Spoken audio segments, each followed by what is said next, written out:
Radar Drops. Informação para o seu dia. Olá, hoje é 11 de novembro. Começa agora o Radar Drops, informação para o seu dia sobre curadoria do FGV Notícias. No radar de hoje, a gente vai fundo em 3 assuntos. Primeiro, vamos fazer um balanço dos 8 anos da reforma trabalhista com análise de especialistas da FGV. Depois, a gente fala sobre a falência da Oi, um assunto que traz um risco enorme para serviços que todo mundo usa. E para fechar, vamos entender o novo escudo digital que foi criado para proteger crianças e adolescentes. Então vamos lá. Nosso primeiro tema, a reforma trabalhista. Já se passaram 8 anos, né? É um momento importante para a gente parar e analisar o que aconteceu de verdade. Quais foram os impactos reais, os desafios que apareceram no caminho e, claro, ouvir o que os especialistas da FGV estão dizendo sobre o legado de tudo isso. Sabe, a pergunta que não quer calar é, depois de todo esse tempo, o que realmente pegou dessa reforma e o que acabou ficando só na teoria? E olha, a resposta não é nada simples. É bem complexa, cheia de detalhes. O balanço é meio agridoce, sabe? De um lado, a gente viu algumas coisas avançarem.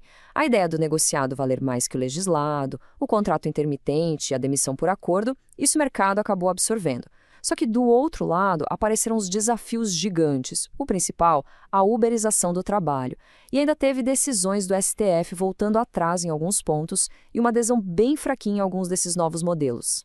Vamos pegar um exemplo, o contrato intermitente, que deu muito o que falar. A Janaína Feijó, que é pesquisadora do IBRE-FGV, explica bem. Ela diz que esse modelo é quase um trabalho por conta própria, sabe? Você trabalha quando tem demanda, mas, e aqui está o pulo do gato, ele garante alguns direitos que contam para a Previdência. Ou seja, dá uma segurança que o trabalho totalmente informal não oferece. Mas, apesar de ser uma ideia nova, a verdade é que o contrato intermitente não decolou como se imaginava. Para se ter uma ideia, ele representa apenas uns 5% do mercado formal de trabalho. O que isso quer dizer? Que ele acabou ficando restrito a alguns setores bem específicos, tipo serviços e comércio, mas não virou aquela grande alternativa de contratação que se esperava. E aí a gente chega num ponto fundamental, talvez o maior furo da lei de 2017. Ela simplesmente não foi pensada para o mundo do trabalho de hoje. Ninguém antecipou essa explosão do trabalho por aplicativo, essa uberização. É um fenômeno que mudou completamente as regras do jogo para milhões de brasileiros e a gente continua sem uma lei clara para isso. Para a gente fechar esse assunto, vale a pena ouvir a visão do Jorge Bocinhas, professor da FGV e AESP. Ele defende que não adianta mais ficar fazendo puxadinho na lei. Para ele, a CLT virou uma grande colcha de retalhos. A solução, segundo o professor, não é mais uma reforma, e sim criar um código de trabalho totalmente novo, do zero, já pensando na economia que a gente tem hoje. Mudando de assunto agora, a gente sai do mercado de trabalho para falar de telecomunicações. E a notícia é pesada. A Justiça decretou a falência da operadora Oi. É uma decisão que liga um sinal de alerta gigante, porque coloca em risco serviços essenciais no Brasil inteiro. E para a gente ter uma noção do tamanho do problema, a dívida que levou a essa decisão passa de 1 bilhão e 700 milhões de reais. Com o valor desses, a recuperação da empresa ficou, praticamente impossível. E por que isso é tão grave? Porque o impacto vai muito além da empresa. Pensa só, a Oi ainda é a única operadora em mais de 7 mil lugares no Brasil. Ela tem mais de 4 mil contratos com o governo. A comunicação das casas lotéricas depende dela. E até serviços de emergência vitais, como o 190, estão na lista. A falência simplesmente põe tudo isso em risco imediato. Ok, e agora? Qual é a saída? O Gustavo Clor, que é professor da FGV Direito, diz que não tem solução fácil. A Anatel, que regula o setor, pode tentar vender o que sobrou para outra empresa ou, num caso mais extremo, o próprio governo assumir a operação. Mas ele mesmo avisa que isso seria um fardo pesado, uma dor de cabeça enorme e caríssima para o Estado resolver.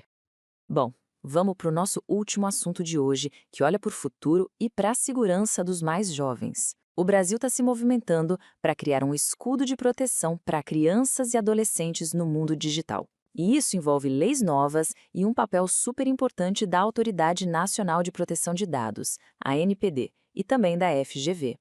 A peça central de tudo isso é uma nova lei, que estão chamando de ECA Digital. É basicamente uma atualização do Estatuto da Criança e do Adolescente para o mundo online.